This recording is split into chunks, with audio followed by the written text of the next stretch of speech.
I think if you're taking enlightened hospitality into account, it starts with working with your employees, right?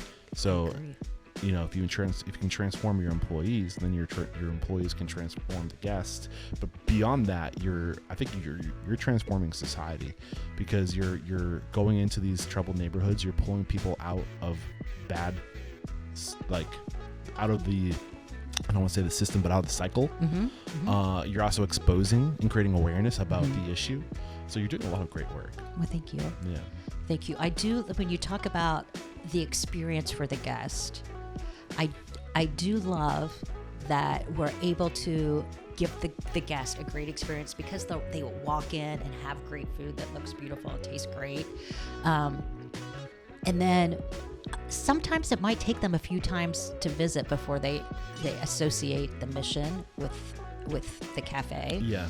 And I think once that happens, then that takes that experience to a greater level, because sure. you feel like, oh my gosh, this feels even better because I'm doing good with my purchase of my That's lunch. conscious capitalism. Yeah. So now you know, like, hey, not only is this yummy, but I'm paying for the opportunity to feel better about where I'm putting my money. Yes. This episode is brought to you by Restaurant Systems Pro. With excitement, allow me to introduce to you today's guest, CEO of Freedom a la carte, Paula Haines. Paula, my lady, are you feeling unstoppable today? It's 9 a.m. I am unstoppable. You must be. I mean, the work you're doing, I mean, it's unstoppable work. And we're going to dive into the story of Freedom a la carte and what you're doing here. I can't wait to dive in. I don't think I gave you a warning that this was coming, but we like to start every episode off with a success quote or a mantra. Is there something that comes to mind? I would say for us, the thing that we always go back to, and that I say quite often, is that many people will come to Freedom a la carte because of the mission, right? They'll come because I call it a charity purchase. Like, they think this is going to make me feel good. I want to give back. But how you build a business is by turning those people into customers, by having an exceptional experience. And then they come back again and again. So really, it's all about being exceptional. I love that. It's a great way to get this thing started. And what the work you're doing is truly exceptional. And you're here because Sangeeta from Service called you out to be a featured guest in the show. What they're doing over there to empower basically just underprivileged or previously incarcerated professionals to give them an opportunity. And what she's trying to do is to change the industry from the bottom up. So where I'm coming from the top down, I think, and if we're going to change the industry, if we're going to transform the industry, it comes from all angles. And I think that you're another example of really trying to transform it from the bottom up and empowering the people at the ground level. Is that fair to say? Yeah, I would say, but I would say in addition to, I think feel we're free using. to correct me. Well, I would just add, I think we're using the industry to transform people, and that's kind of how we look at it here. That the work that happens within the restaurant industry is very unique and special, and it's such a great place for training. Yeah, I was curious about that. That was one of the questions. So why don't we, before we dive into like the details, get big picture for me. Like, what is Freedom a la carte? Let's start with the end in mind. Paint the picture of what Freedom a la carte is today, and then we'll talk about you and how you got into this work, and we'll really dissect. But give us the big picture. What's the mission statement, and like, what are you guys doing? Okay, mission statement is Freedom a la carte empowers individuals who have experienced human trafficking to live free lives and become self-sufficient. And we do that through our nonprofit social enterprise. So we are helping women get jobs, but not training them. And unlike others that do similar work, we don't feel we're training individuals to stay in the restaurant industry. We see it as a great training ground for individuals to find who they are and what they want to do. Some stay, but others, find other industries that they want to hop into. And so they're with us for 2 years. It takes a long time to kind of work through the trauma and barriers that prohibit these individuals I can from only imagine. yeah, I'm sure there's we'll pull just back some of the layers ton. on that. Yeah. But back to that question that I wanted to provide context for, like, why is the restaurant industry such a great place to give opportunity to people? Well, I think a lot of us had our first jobs in the restaurant industry, right? And you, and for us, we think about it like if you go back to my upbringing, you know, magic happens in the kitchen. Like that's where I learned got connection with both of my grandmothers. That's where, you know, there's something about working together on something, and you're standing around the kitchen and you're talking and sharing your lives and giving feedback and giving primal. advice. It is, right? Yeah, you think about the evolution of people. Like we get around the fire, stand in a Exactly. circle, start Break talking, bread together. throw some meat on that sucker. Absolutely. And then the pride that happens when you've created something and you make it look beautiful, and Yeah. you serve it and someone like loves it and gives you Yeah. accolades, like all that whole process is just It's weird because like food is technically a commodity. You think of what we call food, like salt, like dirt, and all these. That's not food, but like basically your raw materials is where I'm going with that. Okay. But like included in raw materials, grain, animals, all these things. That's life, and I think that it's weird to group living things with not alive things in terms of like commodities, gold, silver, salt, grain, or not grain, but like what's the word? Gravel. That's the word I was looking for. It's like those are in the same category, and I feel like it's weird how we've just kind of like taken the life out of food.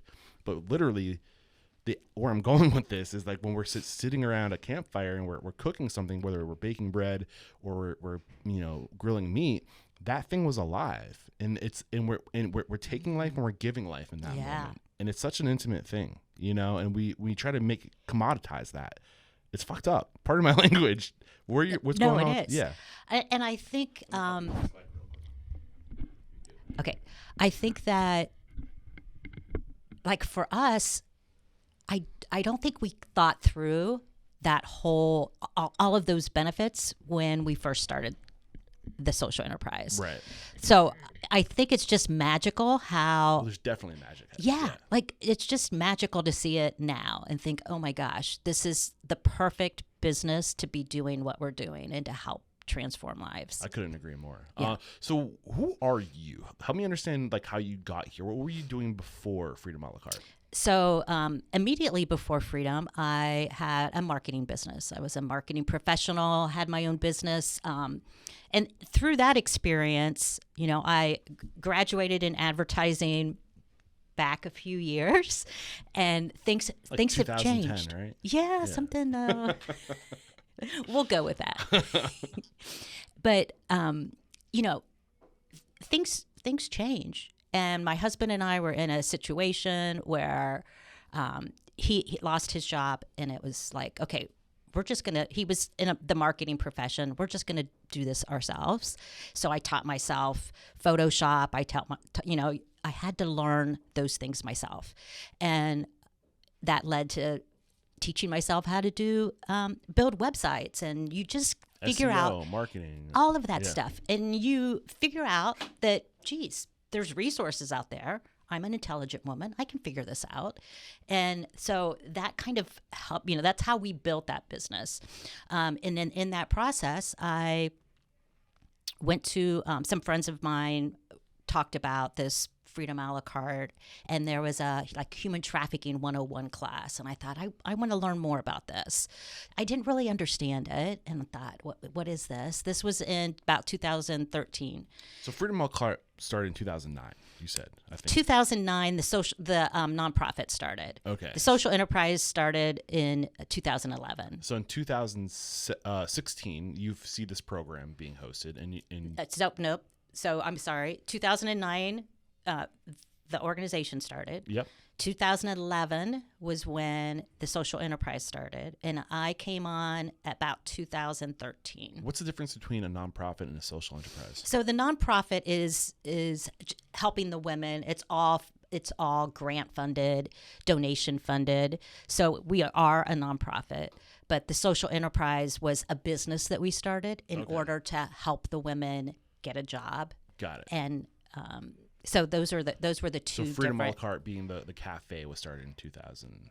So it was actually a food cart. Oh, cool. So we purchased a food cart on eBay for $1,200, decided to sell sandwiches.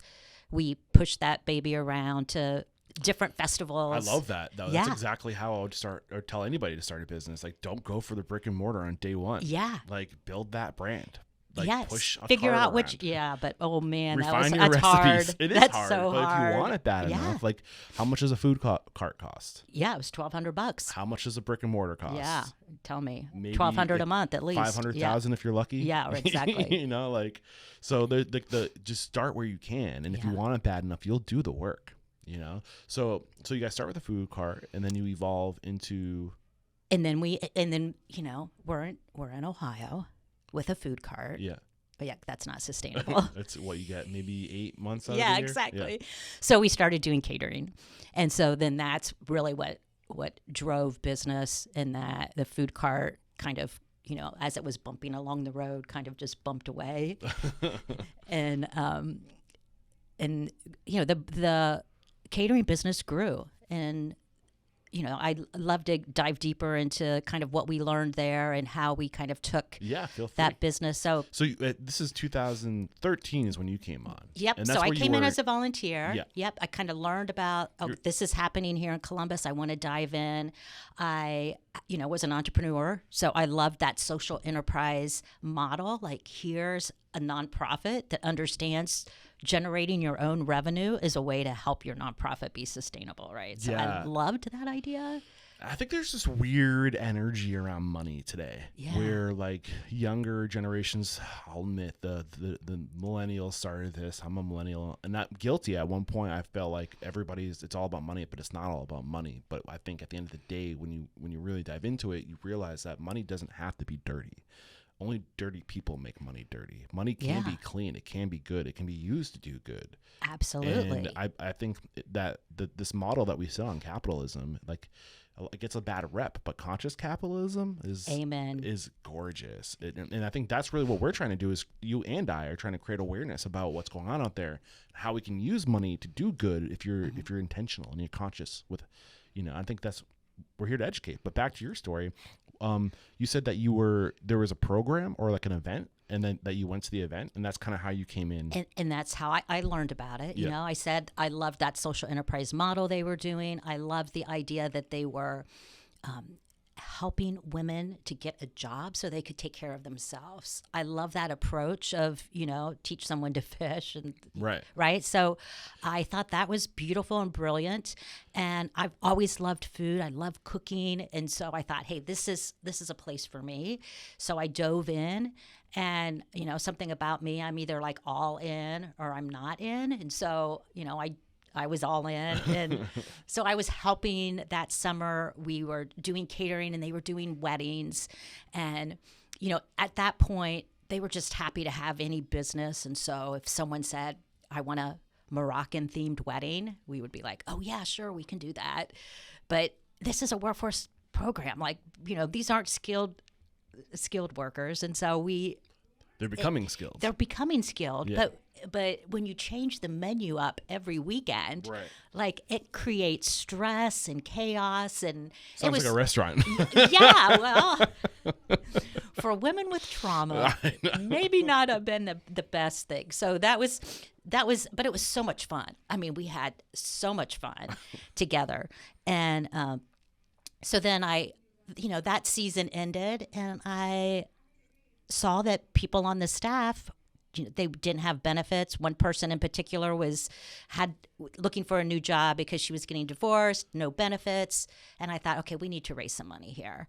And so I started helping them start a fundraiser, and then I'm thinking they struck gold when they found you, because, you know, you're the marketing. The marketing. So yeah.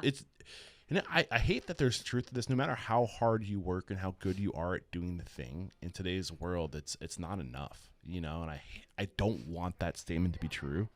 Like, I wish four walls marketing was enough, and I think it can be enough, but you got to be fucking good at what you do to be able to to get by on just four walls marketing, that you're so good and so different. So yeah, I mean, to have somebody on staff that can help distill your message and get that clarity and develop the website and fine tune the SEO, what an asset you were. Well, yeah, let me tell you that story. So I was just volunteering at the time. I don't even think I was on the board yet. And I wasn't doing their website, but they called me one day and said, oh my gosh, when it only happened, somebody had hacked the website. And so if you were on it on a computer, it was fine. But if you access the website from a phone, it went to a porn site. And for us who are fighting human trafficking for customers and people, that's some twisted to humor go right there. Exactly. Yeah. And so I spent 24 hours creating a new website for them, and it was crazy, just all those crazy things that happen in business. And when you're kind of grassroots, rubbing nickels together, trying to build something. So that's kind of how you got to show that the team what you had, what I had, what you're capable of doing, and they're like, oh, we got somebody here.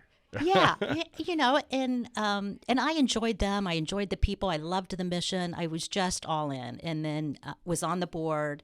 2016, we were trying to figure out who the next leader of the organization would be. We interviewed, hired actually 2 different executive directors that shortly after they started, the board said, this is not the right fit for whatever one reason or another. After the second one, I very selfishly, I think, said, why don't I step off and be the interim director? Because I knew that the responsibility would fall on me anyway. So you stepped off the board. So I stepped off the board and said, I'll be the director, but I wanted that change so that I could make decisions and kind of have the authority to do that without thinking I'm just kind of...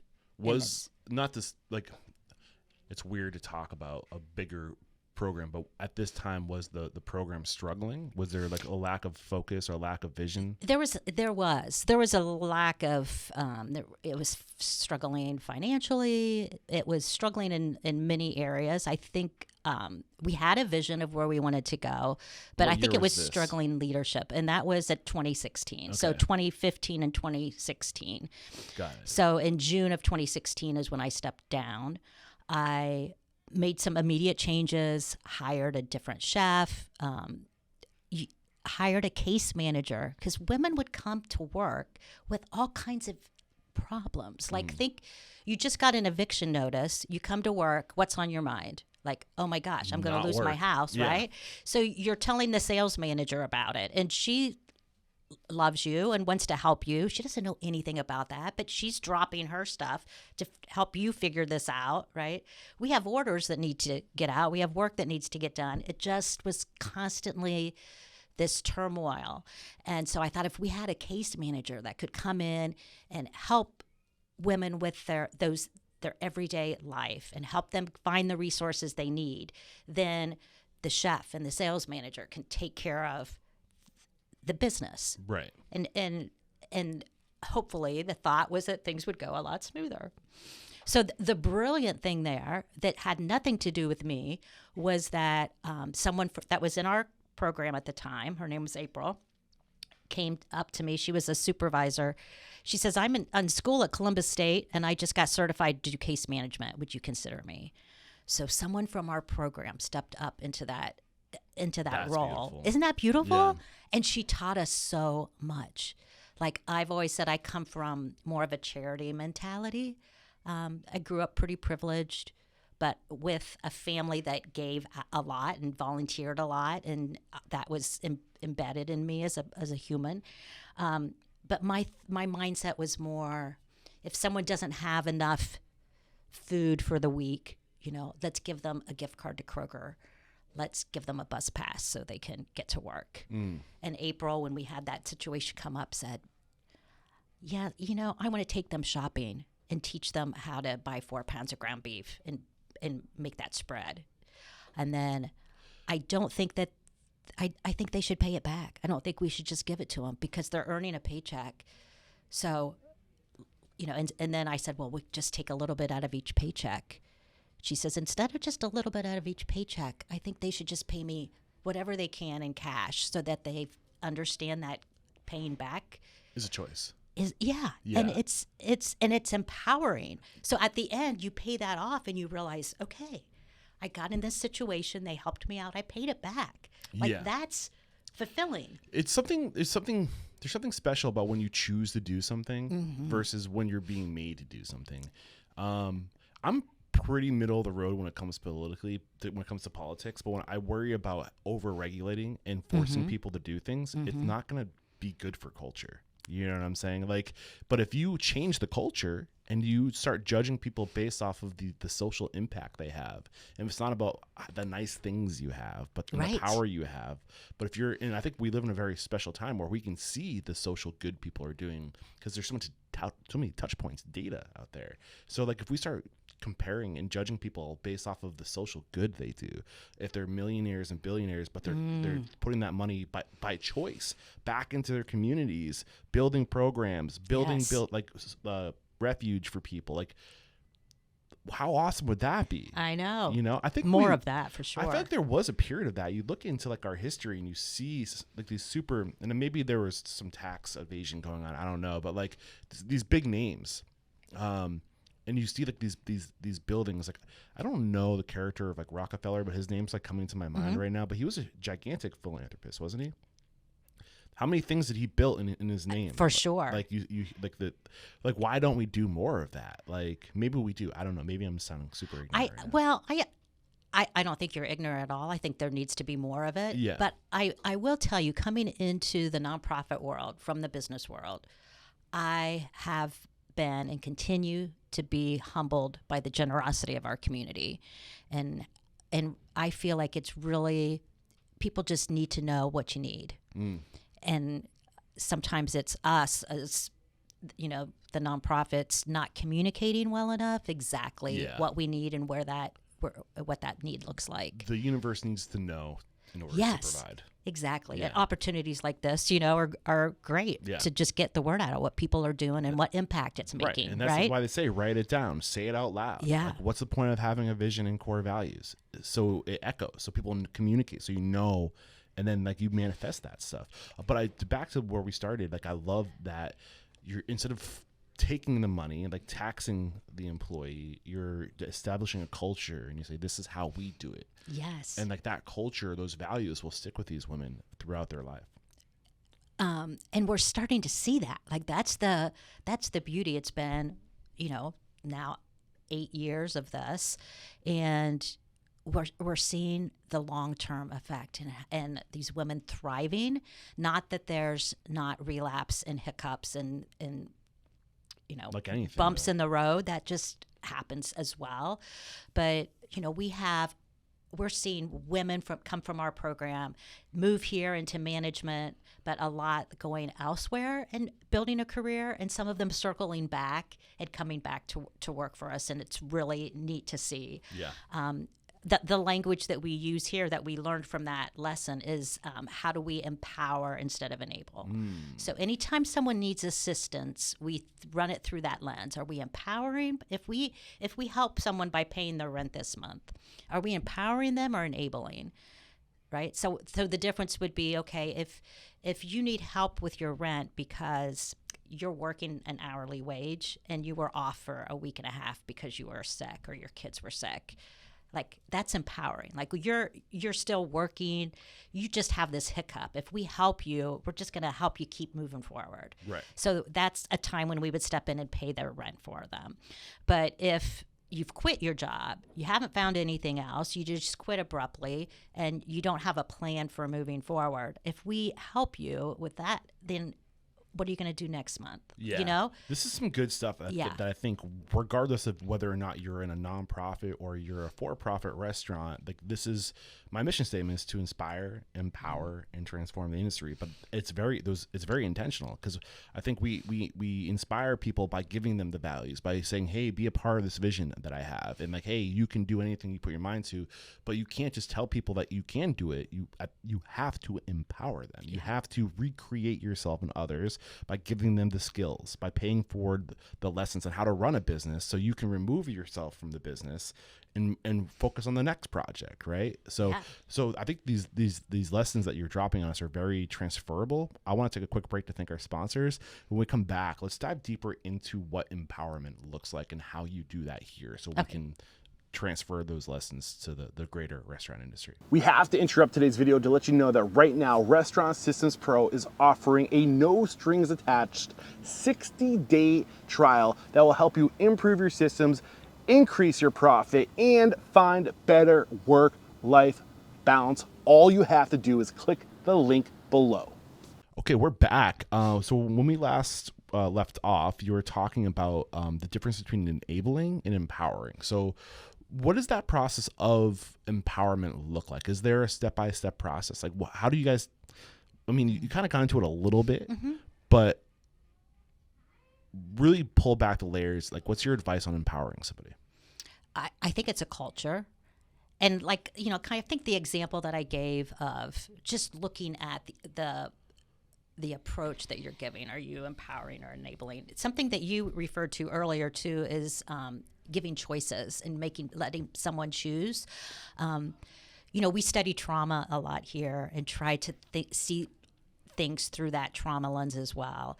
And, you know, to give someone options as opposed to telling them what they're going to do, that is empowering, right? Yeah. You're like, and so when you're having a difficult conversation with someone, we spend time thinking, okay, what are their options? You can do this or you can do this, but you choose. You can choose to, you know, continue the program, but if you miss another day of work, then I'm sorry, but you'll be terminated. Or you can decide, you know what, this is not the right time for me to be doing this program, and I'm going to step out now and then come back when I'm ready. Like, you know, like how do you want to get there? So you know, we're not changing our expectations. Our expectations are you need to be here, and if you're not here, you're going to end up gone. But you have the choice of, are you going to continue to do this, you know, continue to try, and you're going to show up to work, or you're going to say, you know what, right now I'm not ready. Got it. So what's going through my mind is the difference between trust and track and command and control. And those are very different models, right? Where command and control is like, you do this when I tell you, how I tell you, and I'm not giving you the skills. I'm just commanding you and controlling the situation. Where trust and track is like you give people the skills, you train them to teach them how to do it on their own, and you trust them to make the right decisions because you've empowered them, and then you track on the back end what they're doing by having the data, the touch points. And when they start to go off course, you say, hey, I noticed the numbers are off. What's going on? Yes. Like, help me understand. And then empower them, and you help them correct. And it's a coaching situation. I am going to use that. Trust and track. Nick Cirillo. I can't take credit for it. Nick Cirillo, Nick's University, author of A Slice of the Pie. Okay. Great book. Great dude. Okay, I'm reading it. Yeah. That's awesome. Adam, he was a repeat guest on the show. But that actually, on that note, when I pulled back layers on him on trust and track, I was like, well, how do you, like, what does that empowerment look like? So what is so to your point, you said you have to give them the choice and help them and these things seem like obvious things, but when you think of people who came up and they didn't have that guidance early on, I'm thinking about like service right now. You have people who are incarcerated and they spent their young lives learning how to be in jail, not learning how to be an adult. You know, they don't get those skills, and we take it for granted. And I would imagine somebody who's in a very command and control situation as a trafficked individual, you know, like, tell me that's not command and control. Yes. Like, tell me the jail system isn't command and control.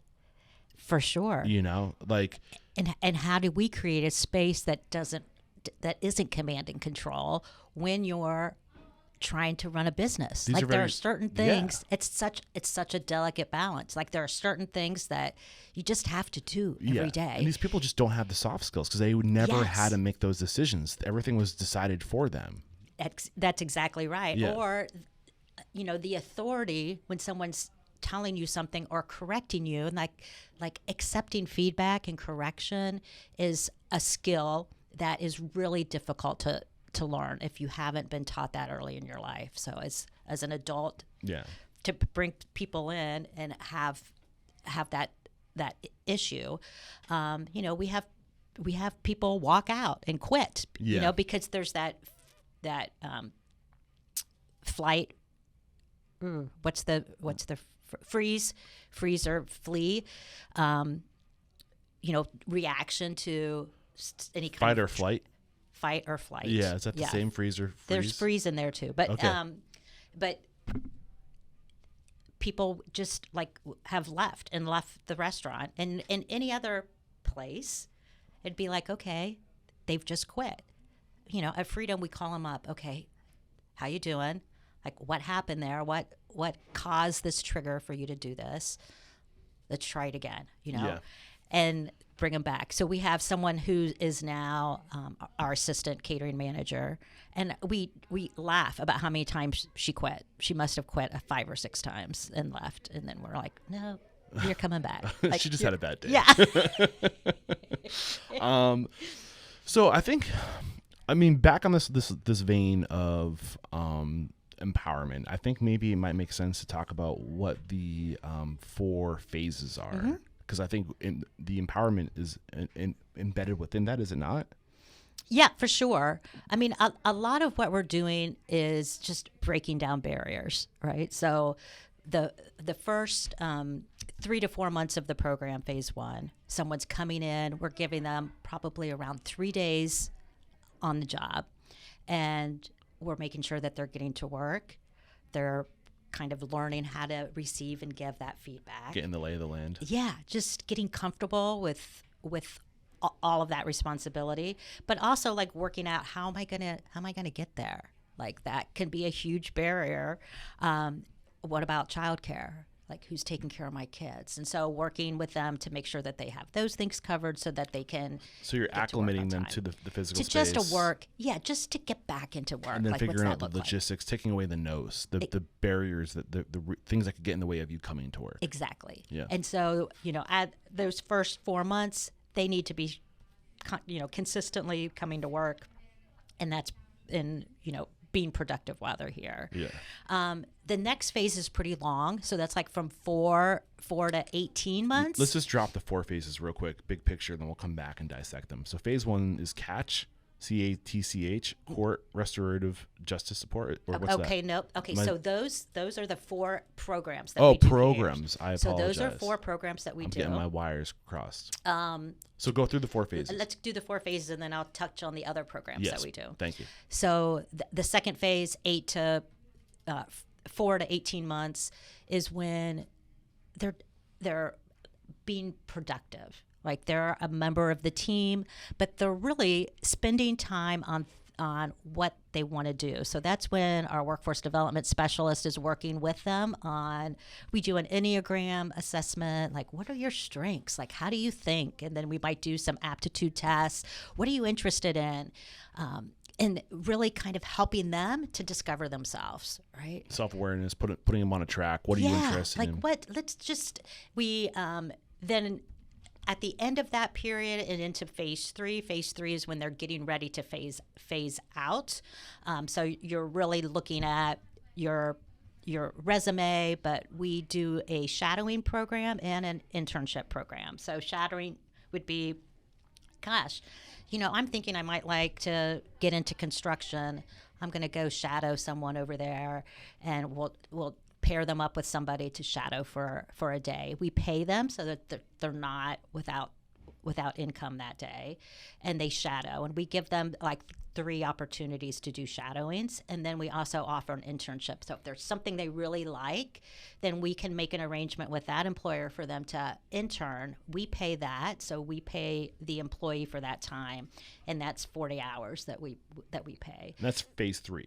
That's phase 3. And then how many months into the program? Is that after 8 months? So that's after 18 months. 18 months. Okay. So the first phase is 3 months, 3 to 4. 3 to 4, and then 4 to 18. 4 to 18. Okay. And then 18 to 2 years is that last phase out. So they're transitioning out They're getting excited about leaving.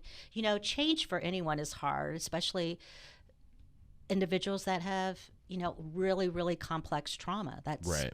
It's a positive change, but it's still really hard. Yeah. And so just trying to set the stage for all the positivity behind that is important to us. And then phase 4 is when they are in another job, right? They've transitioned out, but we're working on job retention. So we're sticking with them. Hey, how's it going? Let's get together, have lunch. We get all those phase 4 So the participants counseling together. continues the Yeah, support now we do. that maybe they wouldn't be getting at their full-time job, so you provide it to help them stay. Yes, just like job coaching is Yeah. what we call it. Yeah. Now, all the participants do get trauma counseling here in the building once a week from a counselor. And that's why they're on the clock as well, because keeping up with that counseling and that mental health Yeah. fitness is so important. So we value that. And that was something kind of COVID taught us, was Yeah. how important that was. You know, this is something that I was hoping that would come out earlier, and I kind of skipped over because we kind of got straight into what the program is. But can you paint the picture of like what these women are going through in terms of like the different types of trauma that they might be experiencing, and just help us empathize with these women? Yeah. So the thing that is on my heart these days in listening to the stories and learning new numbers is that, you know, 98% of the women we work for have been sex trafficked. Okay. So a lot of them have been referred to as prostitutes in some way or another. I saw some crazy number, like 29,000 people in Ohio. That's right. In the past year?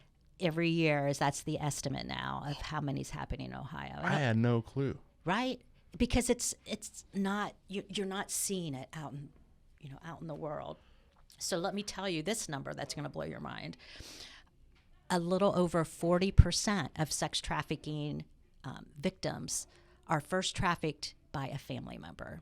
Wow. So, 78%? Over 40%. Oh, over 40. Did I hear 78% someplace? I don't know where I bought that number. Over 40% by a family member. By a family member. So how are those victims saved, right? When it's in your family. Right. Like, who do you reach out to for help? That's all you know as the victim. That's it. Like, and it typically happens when you're a child, right? Right. So where's your safe zone? Yeah, and it's How does- relativity, you know, like relative to their world, they don't know any different. They don't know that maybe they don't know it's wrong. Maybe that's just what Exactly. That's yeah. what they've grown up seeing. Yeah. So that's how you define love. That's how you define relationships. That's how you see your worth. Like that's your worth is, oh, this is why I was created. Yeah. Because this is who I am. And So this is what I'm. Is sex trafficking any level of prostitution? Or like what about people who is. do prostitution by choice?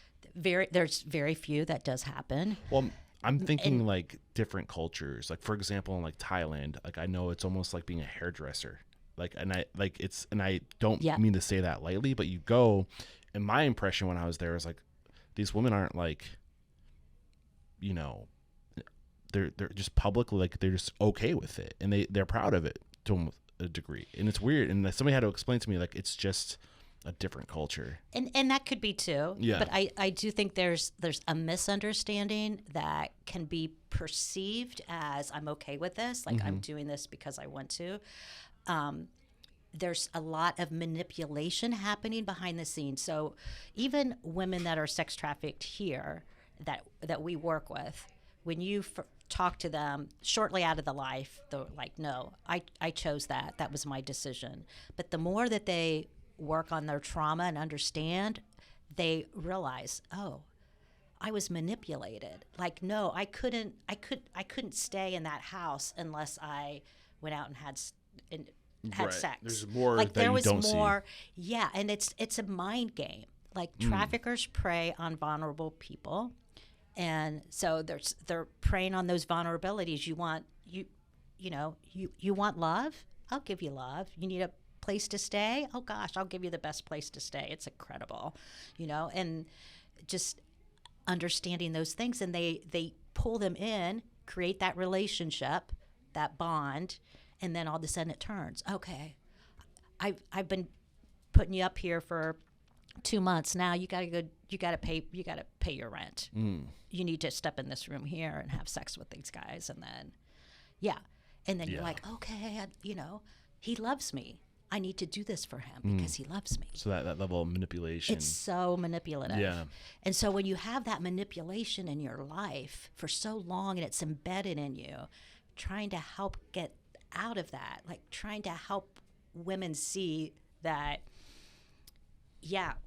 we're your employer and we're trying to give you instructions. We need you to do this and this and this, but it's not a manipulation. It's part of life, right? And how do you balance that? So there's a lot of trust building, and that's why it's a 2-year program. Like these habits and these thought patterns don't change in 2 months. Right? No, I mean the brain is very plastic and it has the ability to change, but it takes time and repetition and habit building. And that's really what you're doing is you're developing new habits and you're rewiring the brain and saying exactly, like you have to overcome challenges. That's how you get out of the situation is by persisting in doing the hard thing in the discipline. Exactly. Yeah.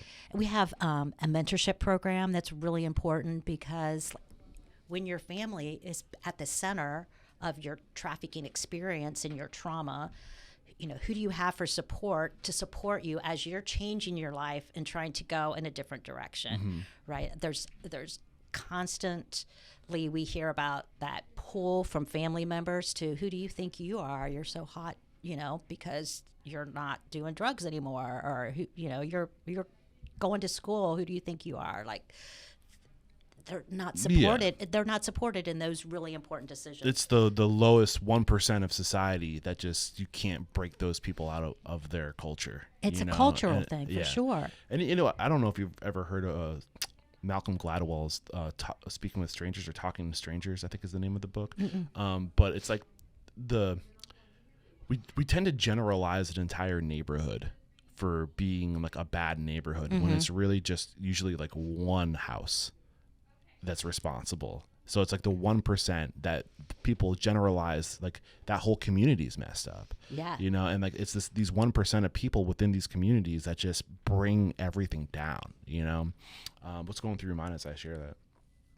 1% seems really low to me. Yeah, I mean, like, I don't know. I think that there's, like I said, when I think of 40% of sex trafficking victims being trafficked by their families, I just think there's so much going on behind closed doors.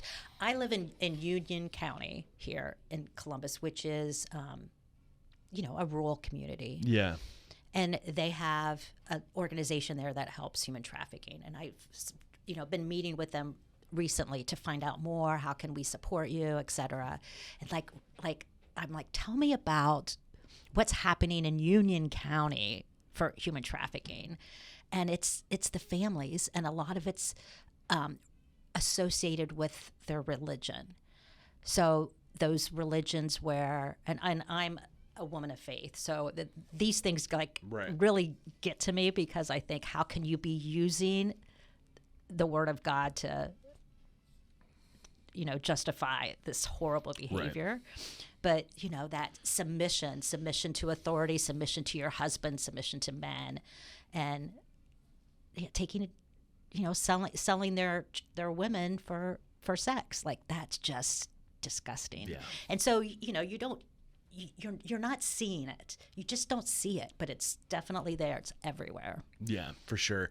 I know another thing that society really challenged with struggles is that we see these women who are in those positions and it's hard for them to get opportunity. Mm-hmm. Why is it hard for them to get opportunity? What are the challenges these women, even if they are able to escape on their own, or they have this history about them? Why might it be hard for them to get a job? Yeah, well, they have a criminal background, right? They have no job experience. A lot of them don't have an education. We're helping so many to get their GED or high school diplomas. Right. So those are all barriers. Literacy is a barrier. Housing can be a barrier. There's a stigma out there too. Let's just be honest. Well, absolutely. Now, if you're looking for a job, you're not usually telling them. Somebody finds out, or it's through the rumor mill, like, oh, you were a prostitute, Oh, I know. like, I'm not gonna hire you. Like, Yes. gross, you know, like, and I don't think these things, you know what I'm saying, but like, let's be honest, that's the undertone, like the silent, the voice in your head, the things we're saying to in our mind when we're thinking of these people, you know. Yes.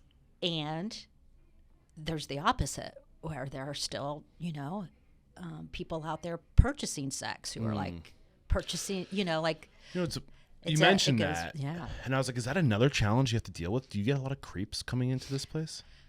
We don't. We haven't really had that challenge. Now, I do want to explain. We have a hybrid model here. So half the kitchen staff is in the program, half are not. Okay. And so when you come to Freedom, you don't know who's in the program, who's not in the program. But you do get customers that come in and will say, so you were a prostitute? Were you on Sullivan Avenue? And like, people are like, oh my gosh, now we have to train our staff on how to respond to How do they respond to that? these crazy people. First, let me say, don't ever say that to someone. Right. Like, that's not an appropriate question. Especially if they're looking to get away from that situation. Yeah, or they've been away Yeah, from it, and that's like, who? Yeah. That's not why we're here. No, our response is, hey, we're all here supporting this cause. We don't reveal who's had that experience and who hasn't, but we appreciate you being here. How can I get you coffee? Like, like just redirect. Well, I was curious, so not everybody who works at Freedom a la carte is in the program. Exactly. Got it. Yep. Got it. And we just had a brainstorm about that, because we are looking at expansion, which I'm sure we'll get to at some point. But is this the right model for us to have that hybrid model?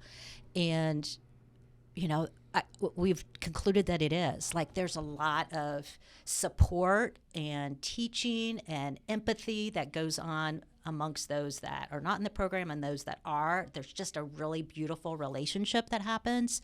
And part two to that is, we're learning as an organization that the need for empathy, empowerment, resources doesn't stop at those in our program. Ooh. Like, it's the whole staff. Right. Like, everyone needs counseling, right? We shouldn't just be giving counseling to those in the program. Well, how do you integrate somebody into society if they're not fully integrated? So if you're with other people who are experiencing the same challenges, like, that's your perspective. Right. But if you weave in people who were more fortunate and had the values instilled at a young age, it's kind of easier to acclimate to that. You are the average of those you surround yourself with. So I can see the benefit of that. That's for sure. Yeah. Yeah, we're and it's also probably good for the people who don't have they those love it. backgrounds, because now they get to see how fortunate they are, And there's I think the thing that comes out of it is that we realize we're all the same. Mm-hmm. Like, we've all had different traumas in our life. Now, the traumas of these individuals is a lot more severe, but we can relate. Like, there are things that trigger us. Yeah. And we're all learning from each other. Like, so much wisdom in this building that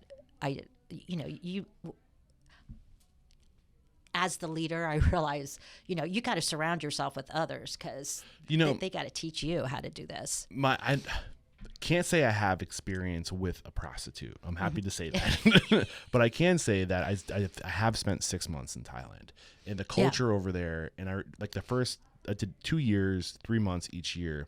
And by the end of my first time over there, because I don't know if you've ever been to Thailand. I have not. So the way that my understanding of, like, the bars just hire women, right? Mm-hmm. And the women work for the bar.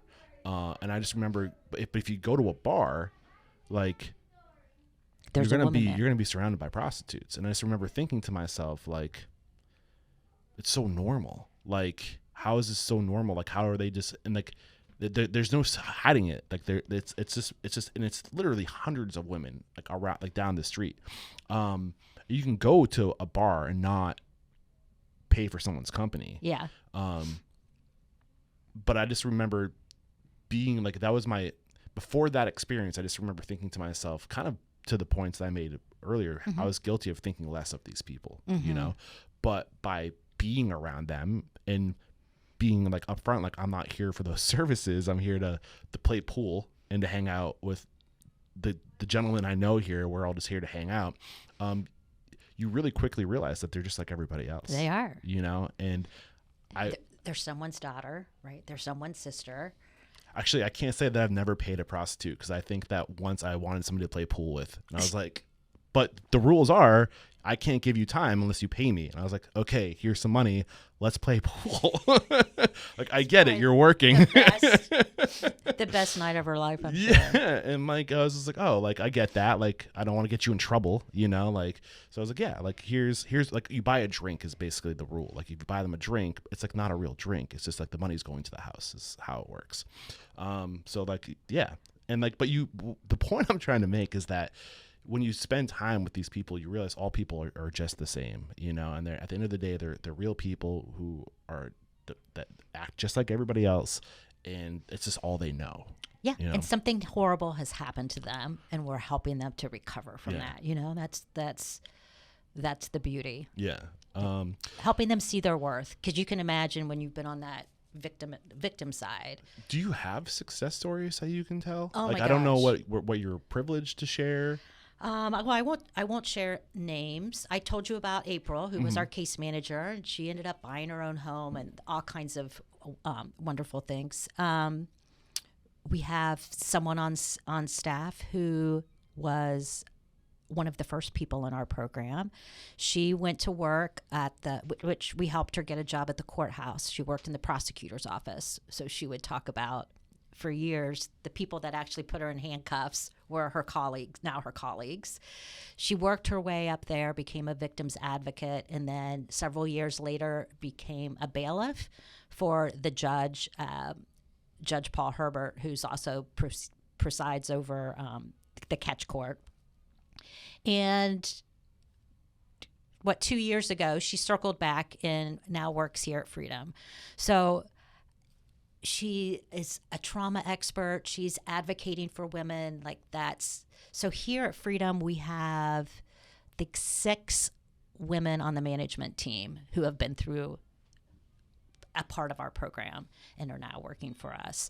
But there's so many success stories. Women now helping other women. So we started to talk about the different programs. So Catch Court is a specialty docket here in Franklin County. So if someone's arrested and they have prostitution or solicitation or something in their history, or they've been identified as a victim, they can go through this 2-year probationary program where they're getting recovery, their treatment, they're getting counseling, and then we work alongside them as well to help do the mentorship. We'll give them a mentor and help them get an ID, like whatever those things are, work on their GED, all those things.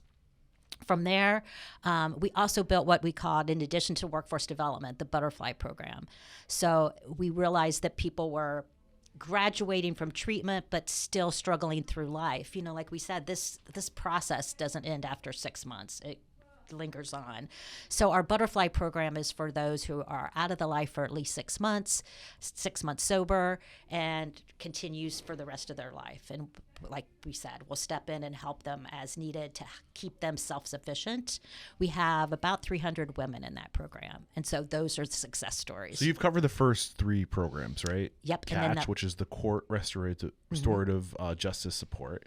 The robust workforce development program, which is what's happening within the restaurant where you're correct. Yep. And then there's the continuing support thereafter, the butterfly program. And then we just added a housing program. Yeah, so I where saw we're that. really working closely to get housing for the women. And I won't go more into that because but housing's an issue, housing. And so we're Get really into why you want to do it.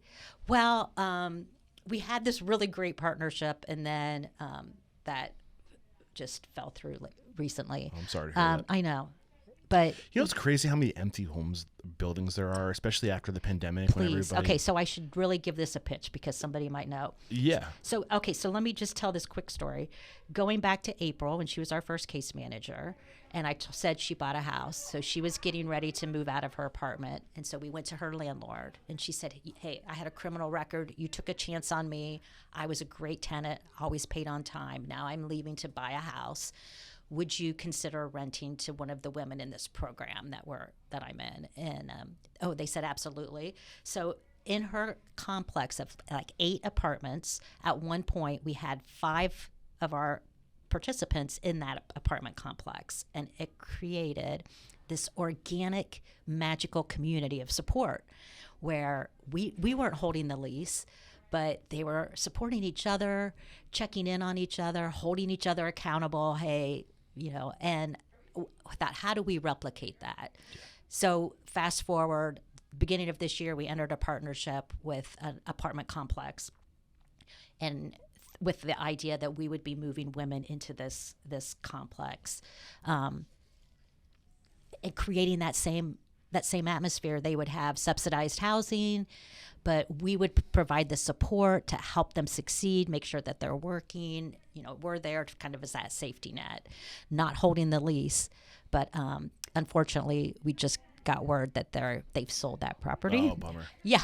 So we're looking for an alternative. That we're still helping women find housing. It's just not going to be in that particular building. It just blows my mind that there's empty buildings. Yeah. So many empty buildings just sitting empty, office buildings empty. And it's just like, this is back to like, if we're going to change the world, like how about some of these rich people just like, yeah, help us with like, the building. That'd be amazing. Like there's, with the amount of empty buildings there are and the amount of food that gets thrown away every day, it's like there shouldn't be no hungry people and no people on the streets, and that's one of the things I believe as somebody who is a capitalist. I believe that food should be free if you need it. Shelter should be free if you need it, and healthcare should be free if you need it. If you eliminate those 3 things, that's where the majority of income goes for most underprivileged people, into food, housing, and health. Yeah. If you provide security around those 3 things, like, you free up so much cash flow for the experience economy, aka the restaurant industry. I'm not saying everybody gets free food. I'm saying, like, if you're in a situation, like, you should have the most basic needs taken care of. No. Right. And if you want more than that, then you go work for it. But like, if you want to be an artist, then you can go live in a situation where you can be an artist, like, I think what you'll find is more people than not want more aspiration than that.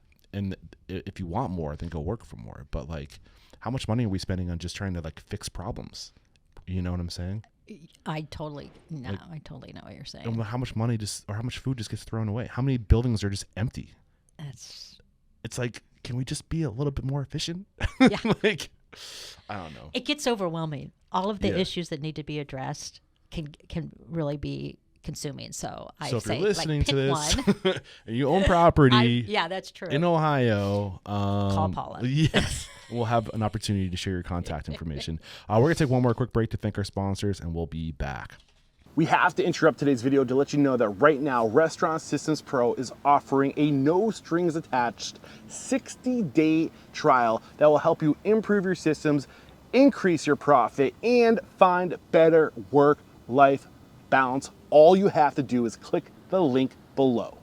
We're back. I got so lost in just conversation with you around the history of Freedom a la carte and the programs, but like, let's actually get it. You are a cafe. Yes, you are a catering company. You are successful in your operation. So to get more into like the restaurant and how that came to be.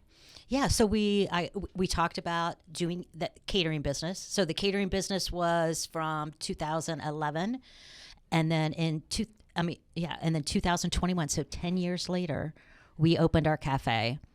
So we had always had this dream of something front-facing where somebody didn't have to order 10-box lunches in order to support our mission and find out about it.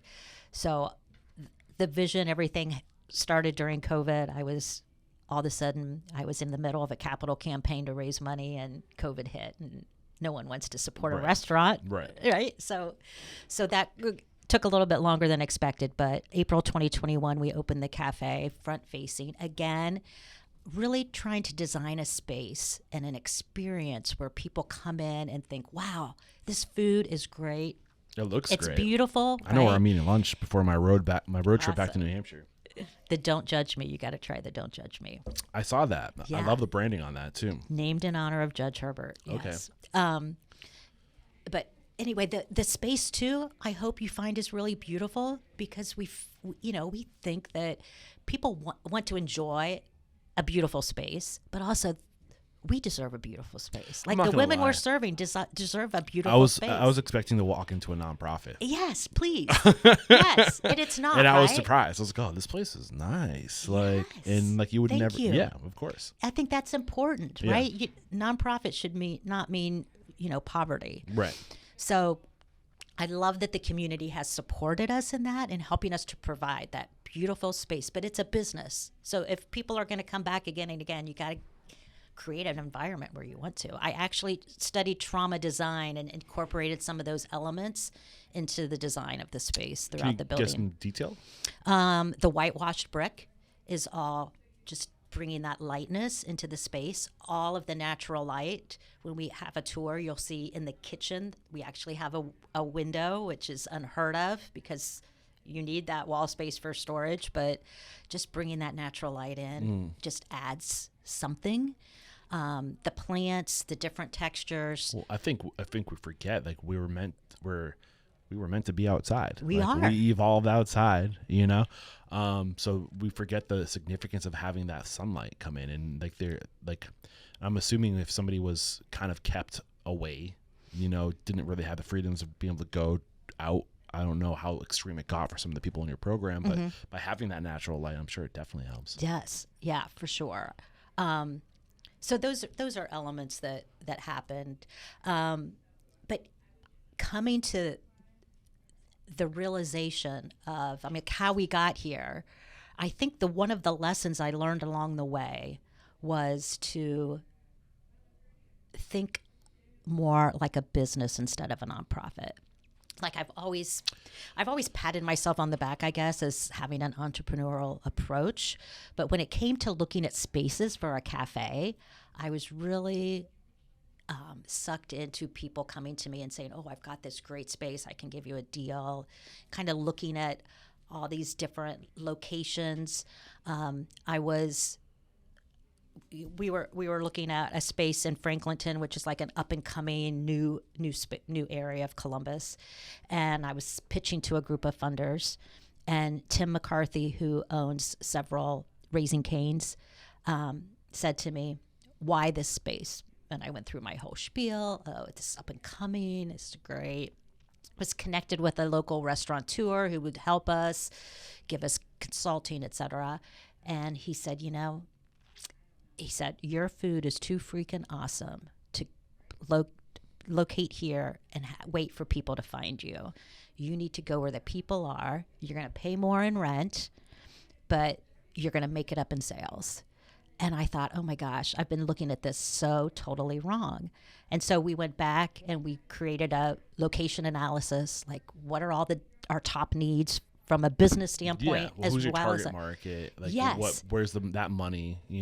Yeah, like we needed to be downtown, right? The women need access, the bus access here. It all starts downtown. So, they need access to court and all the different resources that they need throughout the day. Our catering business, like if you're downtown, you can get anywhere in the city so easily. Mm-hmm. We had been up in the suburbs for a couple years, and so just kind of looking at it through that new lens led us to where we are now, and just helped us to look at this in such a new way. I was ready to push the button on that other location, and I was so grateful for that wisdom. It's almost like you're trying to do something elevated, right? Yes. But at the same time, you feel like, because of what made you feel like that location was right for you? The one here? No, the other location that wasn't. Well, downtown. I guess it was up and coming, kind of a cool place. It was kind of an area where trafficking used to happen. And so I thought there was kind of a connection there to our programming. There was plenty of space for parking.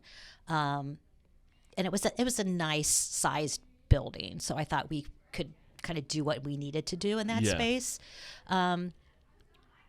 So it felt almost like I'm trying to choose the words wisely. Okay. So it almost felt like it felt appropriate because the people in the program were from that area. Yes, like a comfortable. Right, but if you're trying to really transform, you got to pull people out of that area and get them Yeah. And even though the area was transforming, I think there's more power in pulling people out and showing them a new part of the city. You know. Can you help me understand the business model a little bit more? Because you are a nonprofit. Yes. And you're trying to stop thinking like a nonprofit. And I'm happy you said that because I don't like the idea of nonprofits because I think that it kind of suggests that business can either be bad or good. And it's just like, can we just do away with nonprofits and just say like doing good Social is good service. business? Yeah. Exactly. So that's my resistance against nonprofits because I feel like it's kind of like minimum wage. It's like this is okay to pay people. No, it's not. Like that's like let the market decide. Exactly. You know, and like yes, I think by saying like, hey, like if you want to do good, then you should be a nonprofit. It suggests that profit's bad. Yes. You know, and it's like profit's not bad. Profit's good. Yeah. Like we need to All start. It's a tax right classification. What you do with your profit can be bad or good. Yeah. But I think that but profit can be so much good can be done with profit. Yeah. And that's kind of my hope is that teaching people that doing good is good business.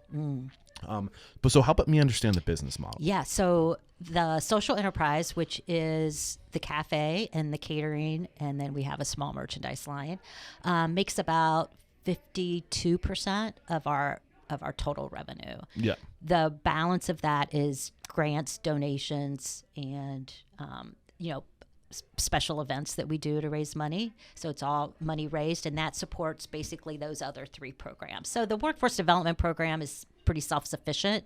The business earns, at the second year. So this is the end of the second year, and the business with the cafe will make a profit.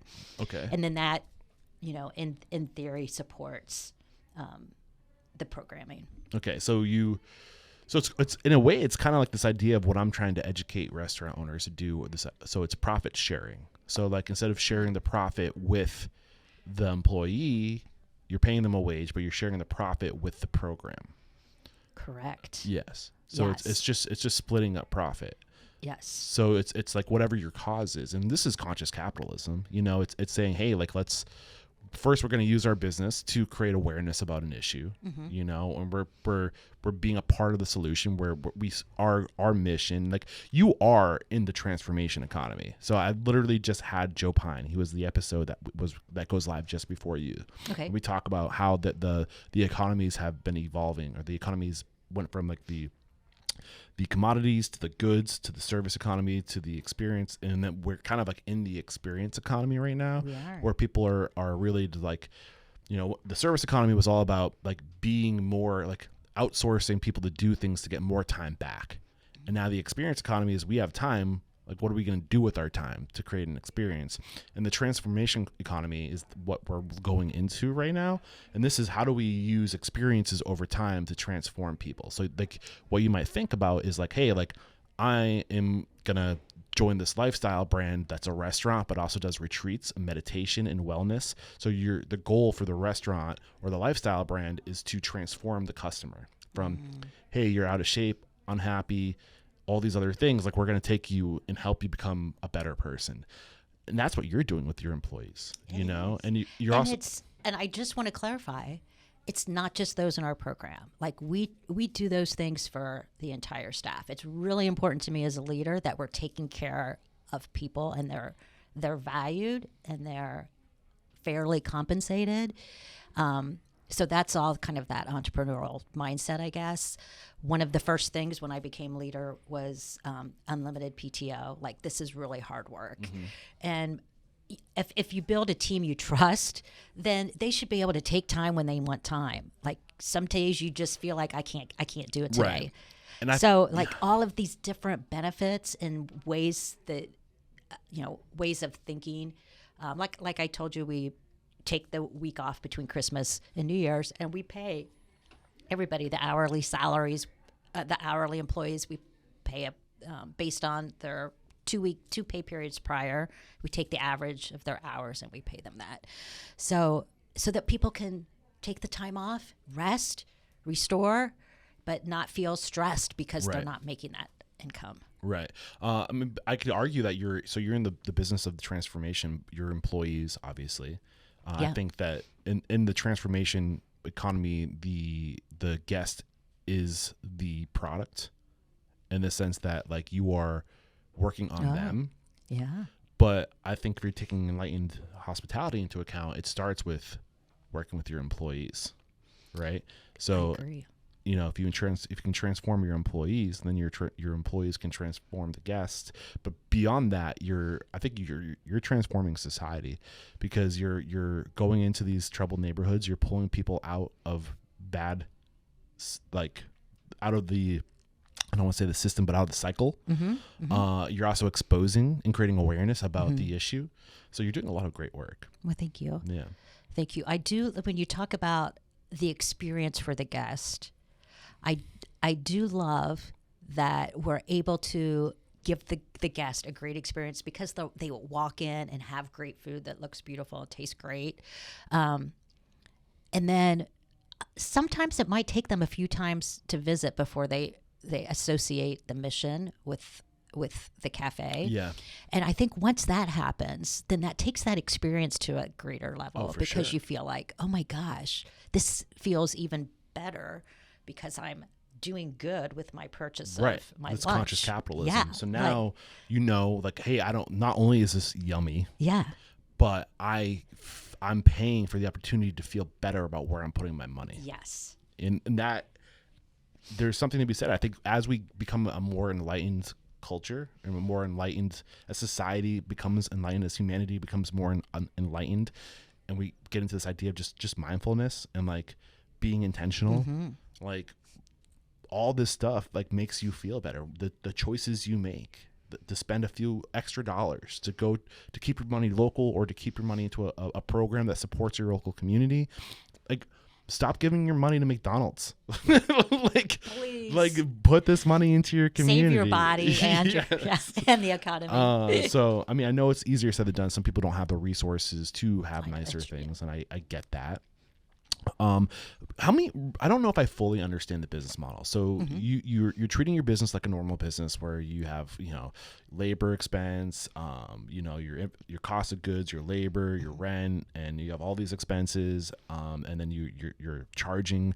Do you have the catering? You have the apparel, you said, or and the cafe. So catering, cafe, apparel. What about, so do you get money from the government?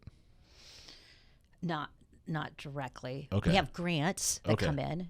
So what percentage of total income comes from grants and like donations? So that would be about 48%. Okay, so 48% of all the money comes in is from grants and donations. And then so 52% is from catering, the cafe.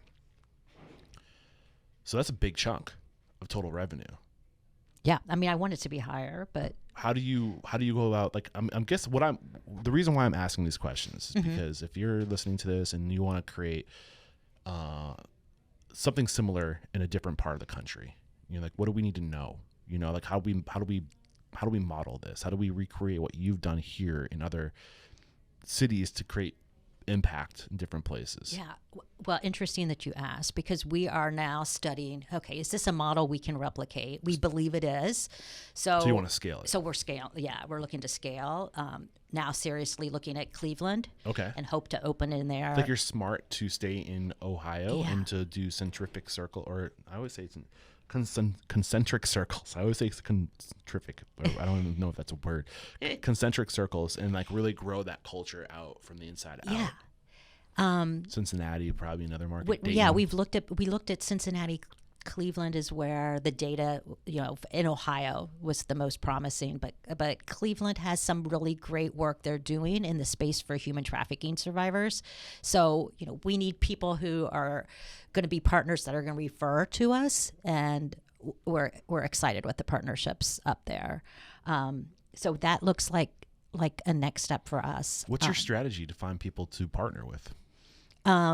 We start with the court systems. So catch court as a model. We kind of start there. Look, hey, do they have a specialty docket? What's the court system? What's law enforcement doing to recognize human trafficking? Because like we talked about, it's done behind closed doors. So if the law enforcement is not identifying it, then how are we going to find the victims? Like, how are victims being identified, and who's doing that initial service? So we don't do the rescue. We need somebody else doing that. You mentioned that, and I was curious, and I was afraid to bring this up because I was like, I don't want to expose or get anybody in trouble, but I would imagine by having these women have a place where they feel safe, by having almost like these people that can give you information about where is this happening, who's in charge, like who are are you able to like kind of find out and like maybe expose? So that's all done with law enforcement, and that's prior to us. Like that's not really who we are and what we're doing. Well, I'm thinking it'd be a great byproduct by giving these people the sense of security and making them feel like they can speak, and maybe over time some of this information comes out. Yeah. We have legal partners that will help. So some women might be in a case where they might be testifying against their trafficker. Right, because they're afraid. They're terrified of these people when they're under the thumb of these individuals. But if you can get them out from under the thumb and maybe help them recover and heal, they know that you can give information, you can testify against these people. But that must be very dangerous. Yeah, and I think more than dangerous, it's emotionally hard because there's thing called trauma bond, where there is a bond between them in many cases and their trafficker. Like I said, like they're groomed into a relationship first before it turns into a trafficking situation. And so there's this love going on, like, gosh, kind of like domestic violence, right? Like, why does that victim keep going back? Well, it's in your mind. It's just screwed up, but it's a real. I'm sure it's way more complicated than I can even begin to imagine. It's so complicated. Yeah. It's really complicated. Back to you're scaling this. So you're working with the courts. Working with the courts there, who have then helped us to reach out to other like recovery centers that are helping with the addiction part, identifying the victims, and then can refer to us. There's the Collaborative to End Human Trafficking, which is like a coalition of all the human trafficking organizations in the area. And we've met with them, and they're referring us to partnership opportunities. So now we just need to find a location. Have you considered approaching restaurateurs and saying, would you like to diversify your portfolio and take on a Freedom a la carte franchise where we can, because, or I don't know, franchise is like basically just a word for like, this is a model that we replicate, right? So we're giving you permission to run our model. But what I could see the benefit from a restaurateur perspective, if they are a conscious capitalist, they have this opportunity to take their success and to funnel some of their resources into your program. And it also looks good for them and their organization. And it's also a way, in a world where it's so hard to find employees, it can be a vertical into a much more bigger career opportunity for these women is what I'm thinking. I love it. I feel like initially we kind of need to try it ourselves so that we know what that looks like to scale it. Like, what's the second one look like, and make sure that we know there's lots of idiosyncrasies in working with women with so much trauma. Yeah. And so we want to make sure that that's all handled, and how do we train other people to do that? So I think that's something we have to figure out. But I like, if we do want to take this national, right, like that would be a great model. Like, I think if we could do like maybe Cincinnati, Cleveland, and figure it out, then we'd be able to open the doors a little bit. Definitely look into Nick Cirillo. I think you might find a lot of inspiration in his work. 'Cause Okay. you mentioned him earlier with this Yeah. idea of trust and track. Yeah. But I did a workshop with him where it was all about creating tangible growth for your employees. So like framing for growth. So like when you come into a program, you need to see a clear path to Where you're going. the different options. And these are Yeah. the steps you take to get there. You want to raise? Absolutely. Here are the things you have to do to get it. So you can do that in 3 months or you can do that in a year, depending on how bad you want it. But like the whole idea is like, here's the curriculum, here are the certifications. Yeah. So it's almost like a treating your business like a university where like there's different tiers Wow. of like Yeah. growth, and like you want to become you want to get your master's in restaurants. Well, then we'll put you through the program, and when you finish the program, we'll let you buy into different like models. Like you can become like a partner, you know, not literally, but you know what I'm saying? Like that's the idea. Yes. So Okay. I'm checking that out. It sounds perfect. I think if by tapping into other Definitely restaurant synergy. groups, Yeah. you're raising the roof on the possibility for growth within these organizations. And like one thing restaurant owners need is people to give opportunity to. Yeah. Anyway, I'm just speaking out loud right now, man. I love it. That's my favorite Thinking out thing loud. of business is, the visionary work and thinking ahead and, where can we take this? Yeah. And how are we going to have the most impact? We kind of, do we do satellite locations here in Columbus? No, we're not trying to build the biggest catering business. We're not trying to be grow this cafe franchise. We're trying to serve survivors of human trafficking. And Right. how do we do that with the biggest impact? And so I think it's diving into new survivors and new communities. Yeah. Oh, I wish you the best. Thank And I you. really love the work you're doing. Is there anything we haven't discussed today that you were hoping would come out in today's I conversation? don't think so. Yeah. Nope. So I guess if we want to learn more, if we want to help, help us understand like the best way for us to get involved. Visit the website. With my marketing background, it better be a nice looking website. It is beautiful. Thank you. freedomalacarte.org. Going back to, we started as a food cart. There's no E on the end of cart. So it's a la carte with no E. Okay. .org. And like what is the future for you? Like paint like what like really you started getting into the future, but like you want to start going to different cities, but like is there like a bigger picture that we haven't discussed? No, I mean, I think that's it. I'm excited I'm adding a COO at the beginning of the year. So that person will be handling operations at this location so that I can go work on what's next in the visionary work, raise money, spread the message. And I'm excited about that and see where that takes us, Yeah. Like I said, we're just trying to provide these services and this transformational work to more and more individuals. So, And so we have your website. What about if we want to reach out directly to you? my email is paula@freedomalacarte.org. Awesome. And you know that I can't say goodbye without having you call somebody out. So as somebody who's tapped into the hospitality industry, who's tapped into bigger picture thinking, nonprofits, who do you respect and admire in this industry? Somebody that if they were a guest on the show, you would absolutely listen to what that person has to say. Oh my gosh. Well, of course I have to call out BJ Lieberman. So not only is he a very talented chef, he has a heart of gold. He served as an interim chef for us when one of my chefs left, and I knew it was going to take me a minute to hire somebody into that role. He was moving to Columbus and stepped in. It's a tough position to step into, right? When you're working with a lot of female survivors of human trafficking. And they loved him because he's just real and approachable, but very creative. He has raised over $50,000 for our organization by donating a private dinner for guests, and the price for that dinner keeps going up because he just delivers an amazing meal and experience for them. So everybody talks about it and wants to purchase it the next year. And he's my son-in-law. So it was BJ. BJ. BJ, look out! I'm coming after you. Yes. We'd love to get you on the show. And I think you already told us how we can connect. And I guess this is where I say just thank you so much for the work you're doing to inspire, empower, and transform our industry, but also to transform the world. And Awesome. there is no questioning, Paula, you are unstoppable. Thank you. Cheers.